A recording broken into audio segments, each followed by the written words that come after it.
Unfortunately for them, the 8 is with me. Breaking the 8, breaking the 8, breaking the 8. Nyumawoko, Neka 8, Ekeha John Dramani Mahama.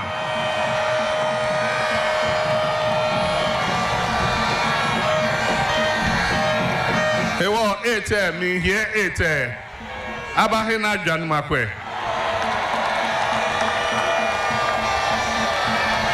I am holding the 8. Let them come to me and ask for the 8 to break. The 8 is going to break. It's going to break 8 years of corruption. It's going to break 8 years of economic mismanagement. It's going to break 8 years of impunity. It's going to break 8 years of arrogance. That is what is going to break. And so I have the 8. And NDC is going to win 7th December 2024 with number 8 position on the ballot.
As a brand new one from Nasi for John Mahama's campaign.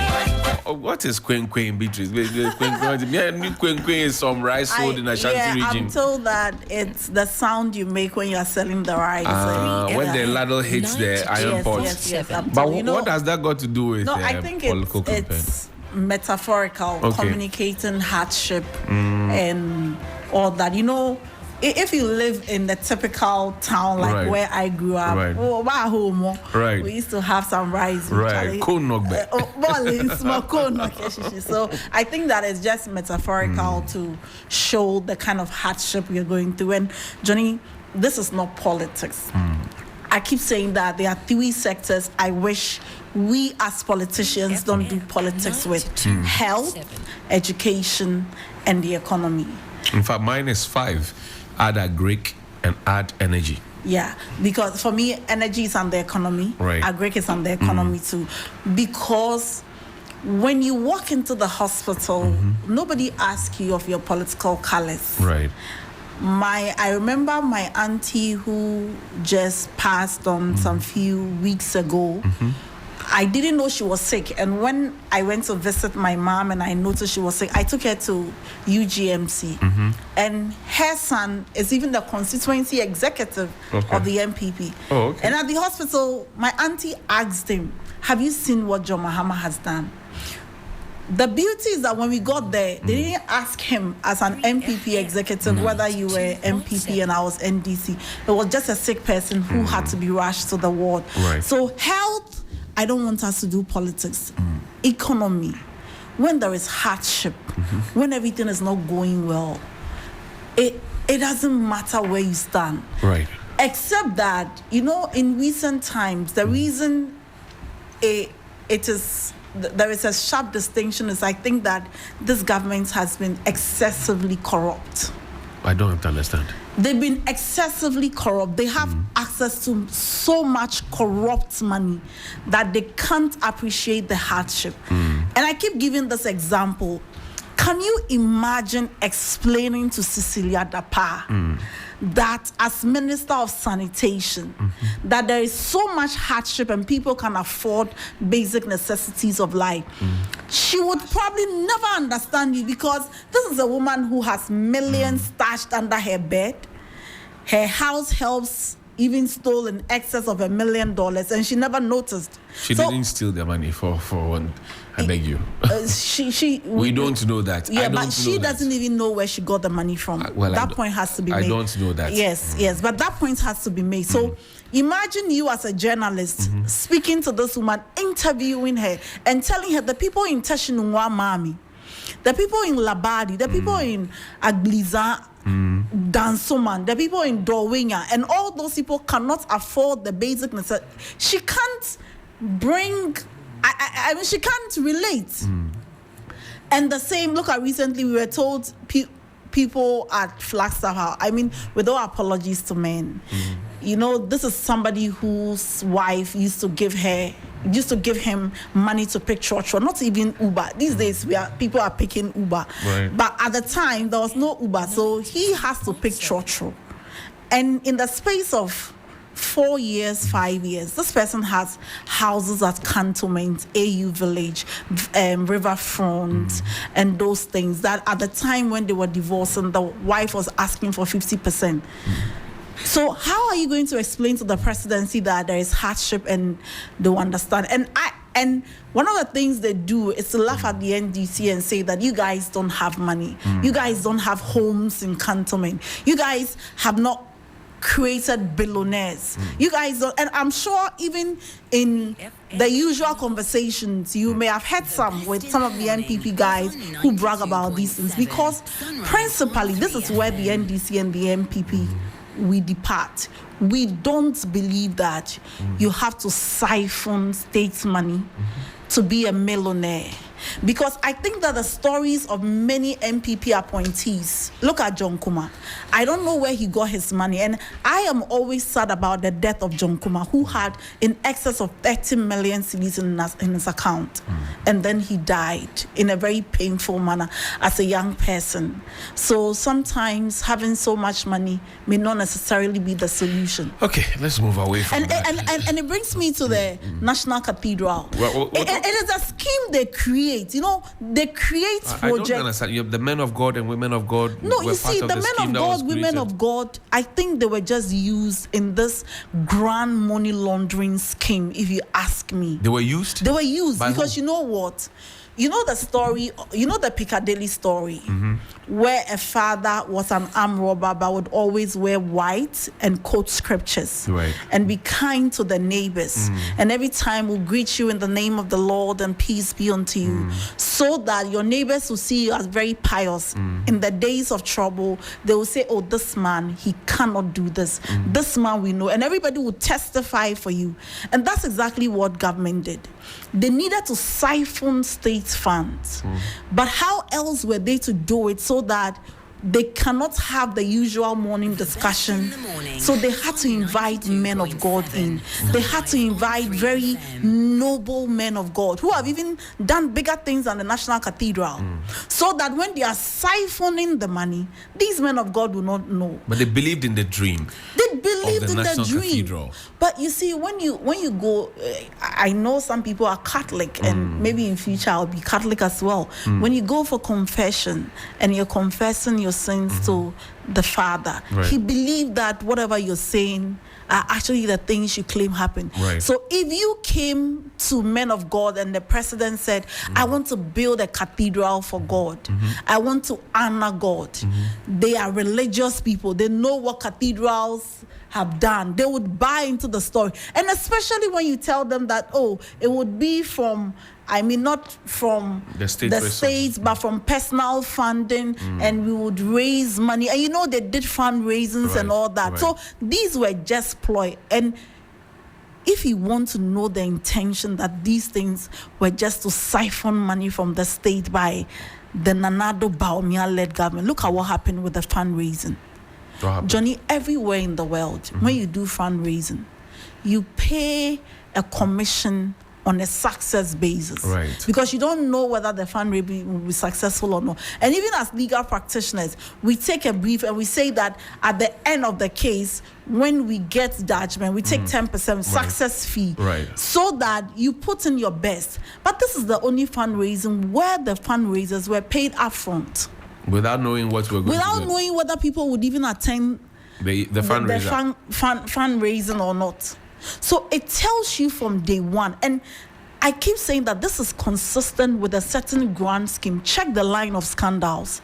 PDS, Ejapa, the Pualugu Dam, and all these things. They just create private companies and they just make it look like there is a public good in it, and they just pay the money to these private companies, and some way somehow the money goes. But we are yet to conclude the matter. I mean, the Shraja said that OSP AG take over and investigate. And we smell something. You see, that's another about corruption interesting thing. And if you are listening to me or watching me this morning, you should be very angry if you are not angry.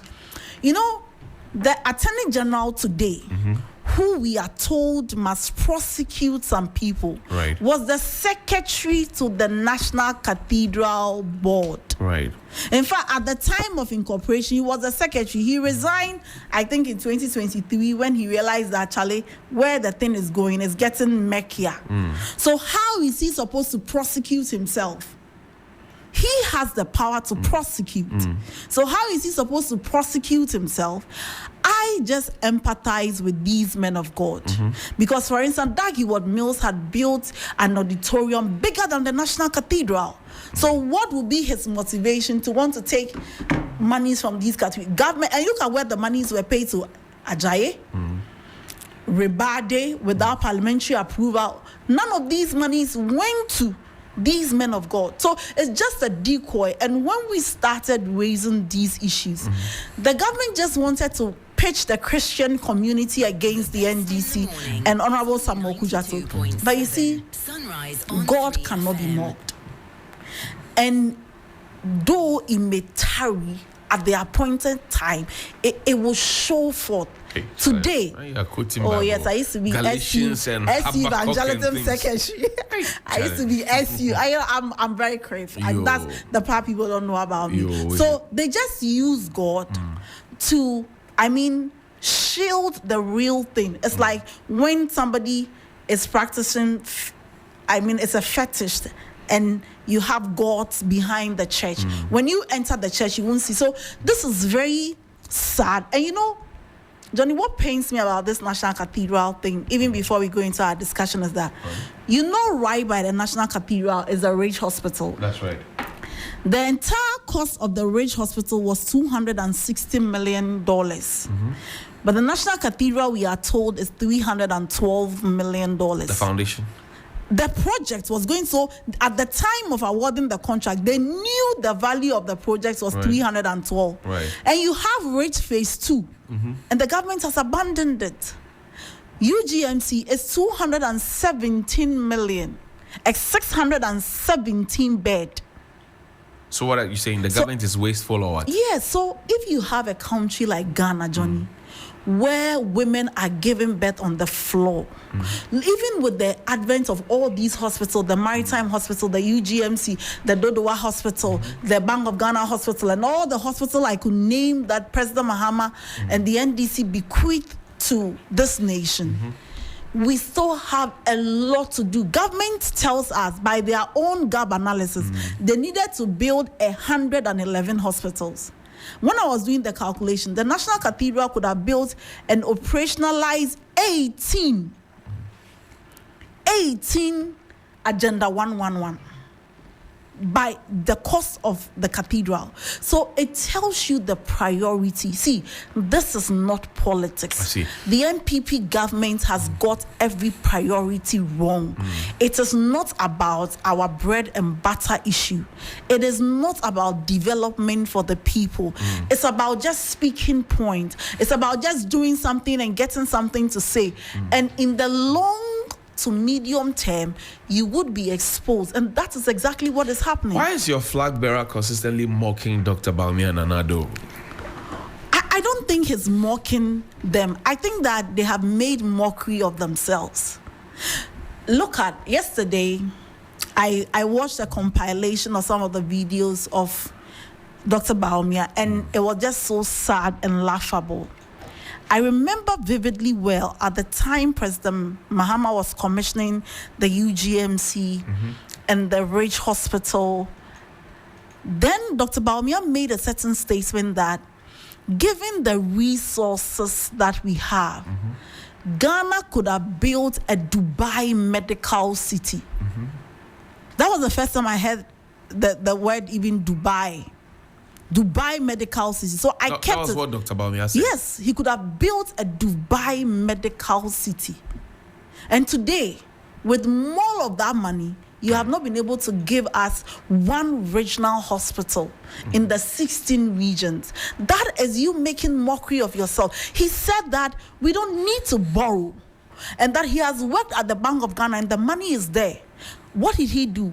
They only printed 77 billion cedis, which caused our inflation to go to over 54% in 2022, and we are now at some 24% or so. So he is making mockery of himself. Dr. Bawumia said that there will be jobs and jobs and jobs. He was practically even choking on his words when he was saying that. He meant it. He meant it then. Today, he says he has created 2.6 million jobs. Right? However, unemployment has doubled under him. That's because you people did not allow the e-levy threshold to go. Oh, we would have gotten 11 million jobs. But we did that. The e-levy went. But no, he said that they wanted 1.5% so that they would give 11 million jobs to young people. So at least you refused. So if they have 1 million, 1%. or if they have 1%, now they should be creating like 8 million if we were to strike the ratio. You know, Johnny, honesty and integrity must matter in public governance. Although we do the politics and NPP will say what they have to say in NDC, but honesty and integrity must matter. And that's what Dr. Bawumia lacks. He's very deficient when it comes to honesty and integrity. It matters. See, in 2016, they said they will reduce prices of fuel. Right. In 2024, they are saying the same thing. He said they will reduce price of electricity.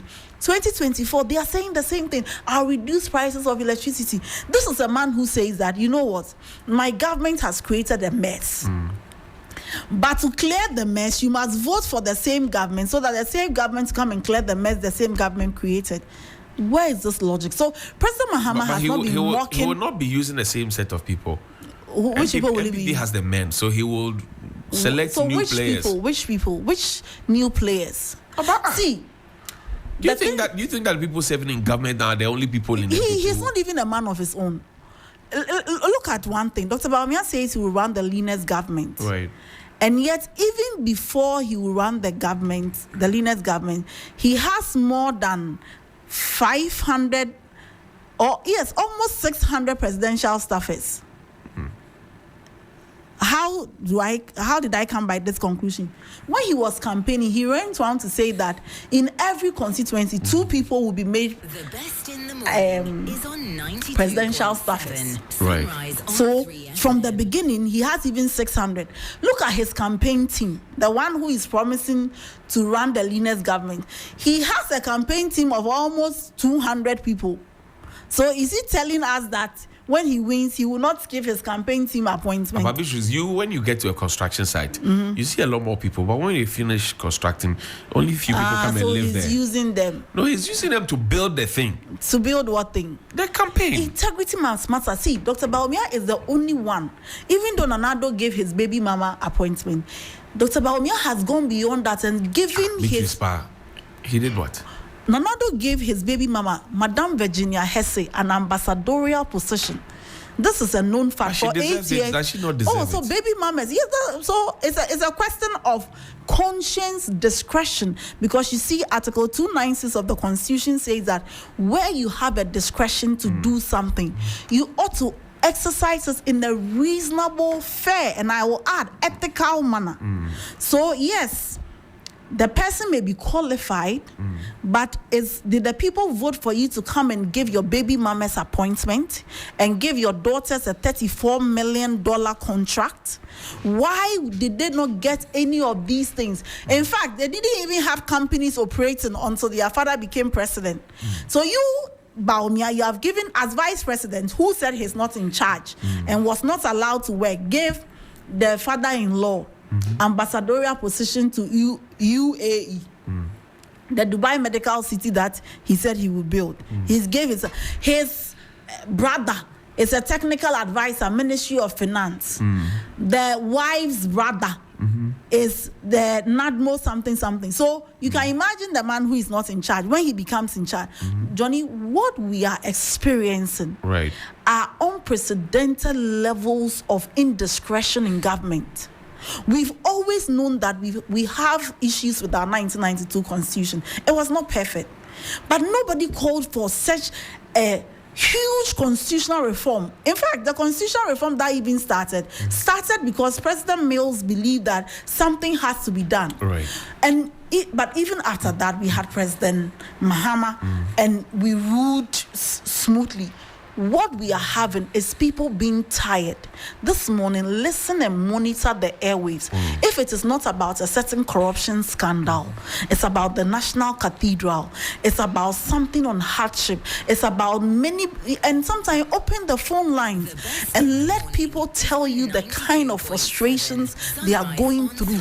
Everything is not well. No, the government insists that, look, you in the NDC, you poo-pooed free SHS. You said it cannot be done. Now it's being done. You say, oh, when we come, we'll make it better because MPP is not running it well. And they say you have double standards. What do you say to that? You see, the MPP treats governance as election-winning gimmick. For them, everything is about elections. It's never about the progress of the country. So look at the Fourth Republic. The MPP has had 16 years, and the NDC has also had 16 years. For every public university, we credit it to the NDC. For every regional and teaching hospital built, we credit it to the NDC. For every economic buffer created, we credit it to the NDC. For sustainable sources of funding like the GET Fund, the ESLA, and Sinking Fund, and Stabilization Fund, we credit it to the NDC. Why? Because the NDC, in our understanding, is that when you are in power and you implement a government policy, it must transcend your regime. So we don't just do something because we want to win an election. Otherwise, you can imagine all these things I've mentioned did not exist in Ghana. Free SHS. I'm coming there. The NDC never poo-pooed free SHS. This is what the NDC's position was. That free SHS is such an important policy and is even enshrined in our constitution and has even been implemented in the past by Kwame Nkrumah and the rest. And so if you wanted to do free SHS, we wanted to do the free SHS on a progressive level so that we will avoid all the challenges we are experiencing today. So what did we say? We said that one, start it progressively. When you start it progressively, you buffer it with infrastructure, building classroom blocks, building dormitories. And that was why we were on the mission of building the 200 E-blocks with 47 operationalized and over 76 completed. And this government abandoned all. Beatrice, I have a sound tape for you. Listen to this. Listen to this one. When today you are hearing Nana Akufo-Addo and the MPP going all over the country shouting free SHS, free SHS, free SHS. That is what you call all lie be lie. This was Fifi Kwete 7 years ago. Yeah. This is not poo-pooing free SHS. No. You see, the NDC never anticipated that we'll have a double track system in our educational system. We never thought that any government would do that, that anything should go. Because for us, education was a bedrock.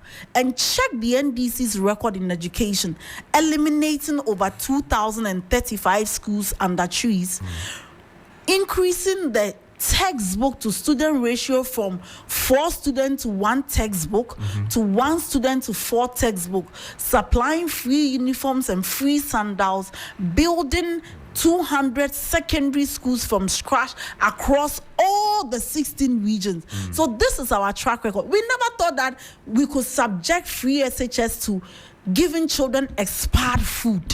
It was never, in fact, check the NDC's expenditure to GDP on education.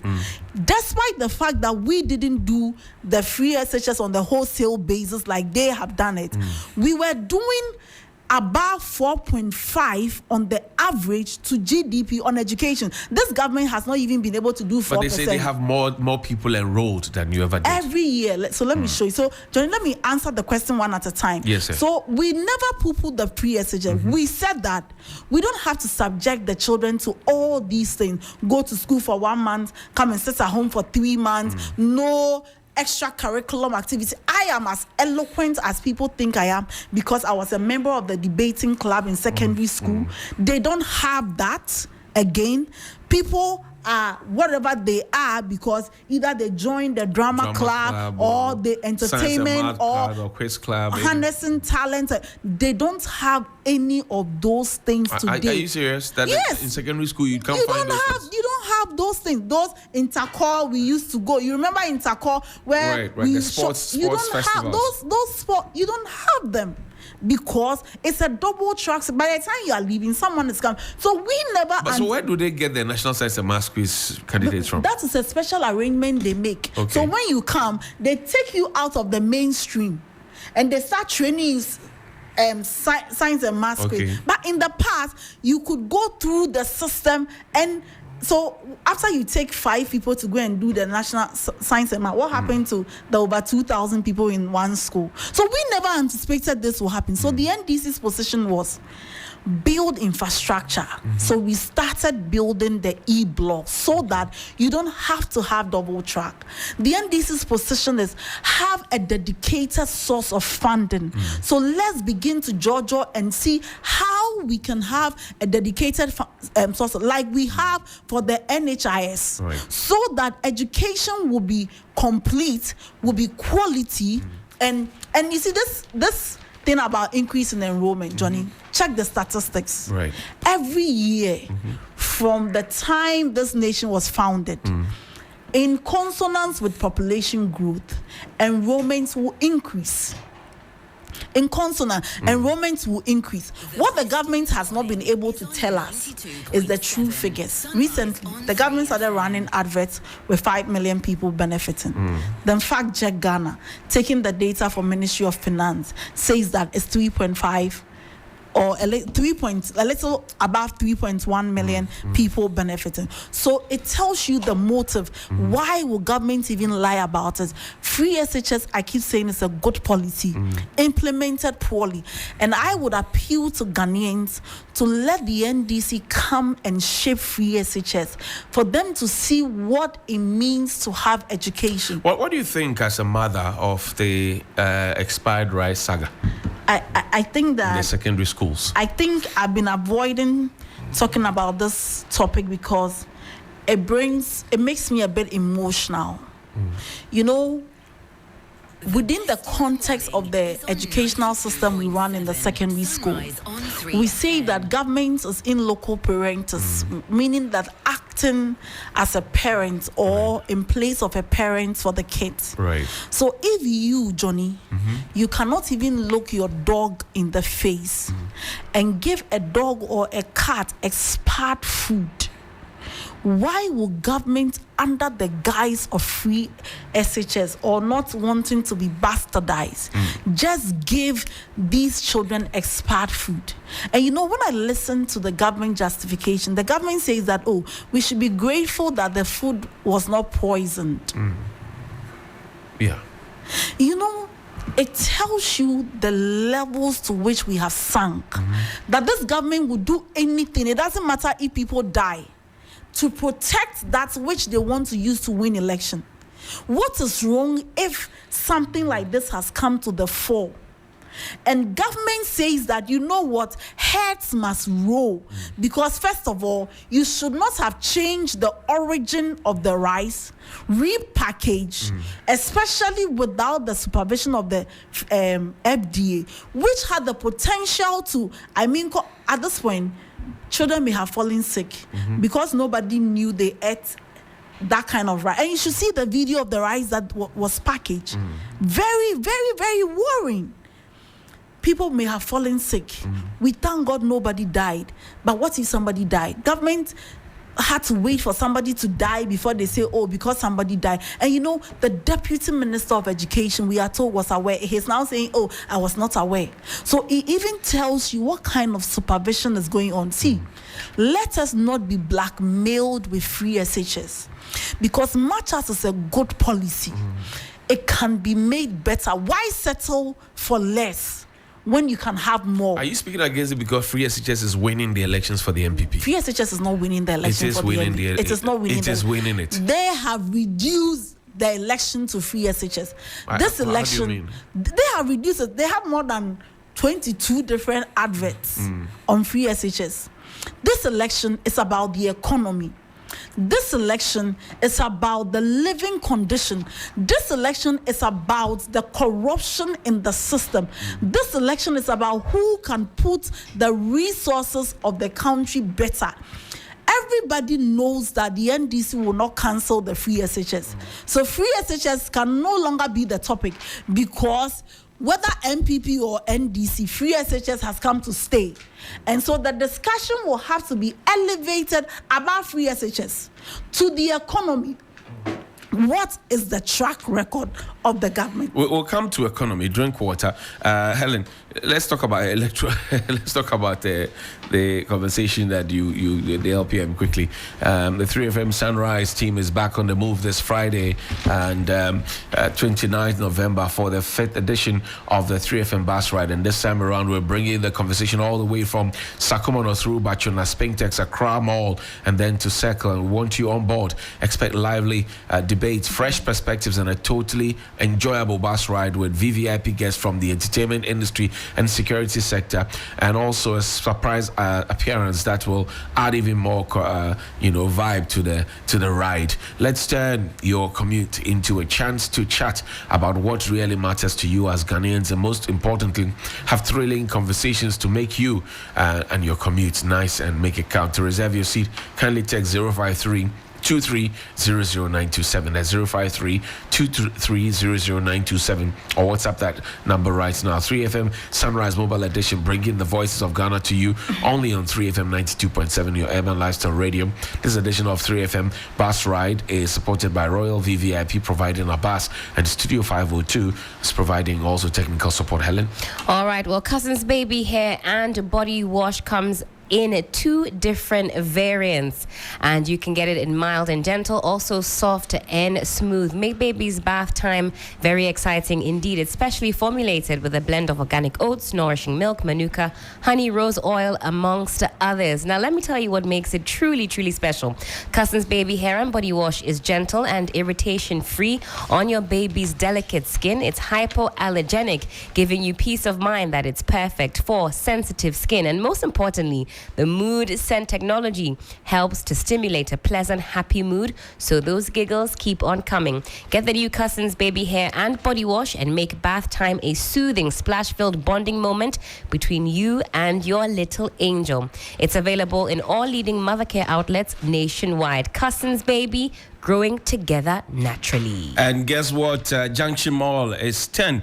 Guess who's turning 10? Well, I told this to you. Just Junction Mall is celebrating a decade of unforgettable moments, unbeatable shopping, and your favorite events. Join us for our 10th anniversary with unbelievable discounts, exciting events, and special giveaways just for you. Whether you are shopping, dining, or spending time with family, there's something for everyone. From our loyal customers to our amazing stores, this celebration is for you and only you. Come and make memories with us, and we say thank you for 10 amazing years at the Junction Mall. Do not miss all the fun and surprises. Visit us right now. The Junction Mall. Join, explore, shop, enjoy. Celebrating 10 years all for you. My guest in studio is Beatrice, and Beatrice, we're wrapping up the conversation. I look on the front page because we're talking about the economy and the fact that this election must be about the economy, not what you say the MPP has reduced it to free SHS. Yeah. The front page of the Business Analyst says CD on resurgence. 1 CD going for 16 CD, 70 pesos. What are your thoughts on the CD? What did you say?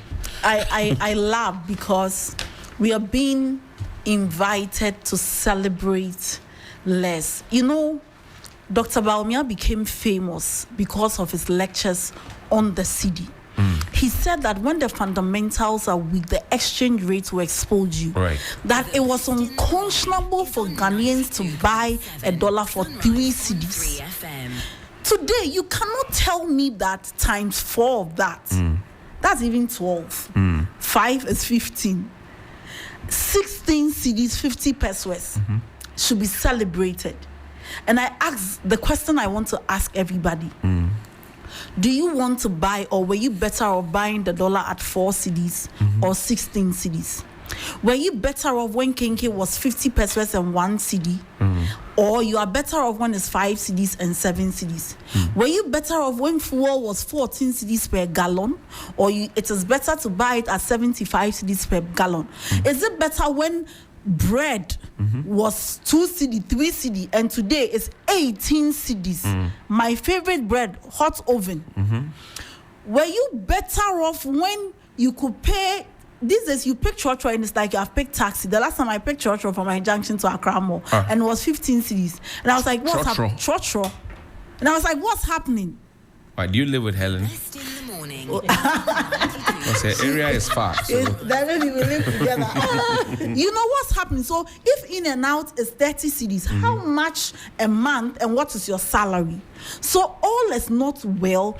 And the people who told us that it was so bad that dollar was 3 CDs, 4 CDs, that Kenke was 1 CD, that all these things I've mentioned, the prices were so bad, cannot turn around and say that because it has doubled or quadrupled or whatever, now it is so better. See, the MPP government has failed.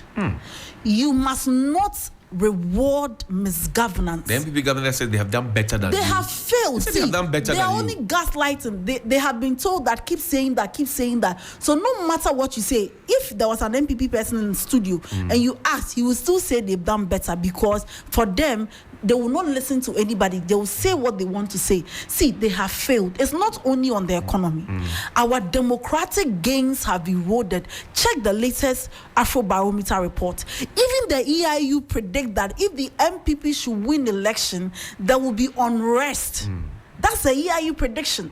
So not only in the area of economy, in the area of governance, our democratic gains, employment, every aspect of our lives have become worse. So you owe it a duty to make sure that we vote against the MPP for 2 reasons. First, Johnny, we must let politicians know, whether NDC or MPP, that when you have the opportunity to come and govern and you don't govern well and our lives are not better, we will vote you out. So that every political party will sit up.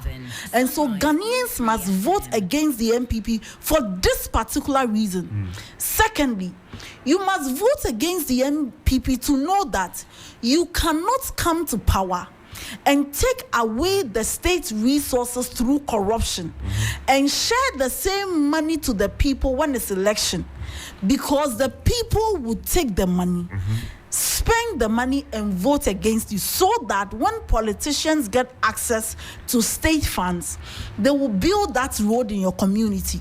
They will build that hospital for you. They will provide that job through the factories, because they know that even if you steal the money and they take the money, you vote against them. So I'm pleading with all of us. We have a duty to vote against the MPP. Even the MPP themselves, they know. Kennedy Japan says that Ghana, we don't need change, or change needs us. Okay, Beatrice, thank you very much. Beatrice Anane is a private legal practitioner. She's also a member of the NDC's legal communications team.